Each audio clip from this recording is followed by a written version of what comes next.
تسلسل شرط نہیں ہے، لیکن اگر کوئی تسلسل سے رکھ لیتا ہے تو بہت اچھا ہے، کوئی حرج نہیں۔ اصل حکم تو یہی ہے کہ پہلے قضا پوری کی جائے، کیونکہ رسول اللہ صلی اللہ علیہ وسلم نے فرمایا جس نے رمضان المبارک کے روزے رکھے، رمضان پورا کر لیا، رمضان کے اندر چھوٹ گئے تو بعد میں بھی پورے کر لیے، اس کے بعد شوال کے روزے رکھے، یہ حدیث میں آتا ہے، گویا اس نے سارے سال کے روزے رکھے۔ تو اس سے کیا پتہ چلتا ہے کہ رمضان میں اگر روزے قضا ہو گئے ہیں تو پہلے قضا رکھیں اور پھر شوال کے رکھیں۔ لیکن اگر کوئی مجبوری ہو، مثلا ایک خاتون ہے،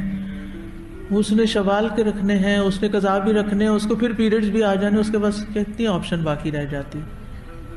اللہ تعالیٰ دیکھتا ہے نا ہمارے حالات، تو پہلے شوال پورا کر لیں اور باقی قضا بعد میں رکھ لیں۔ آپ نے رکھنے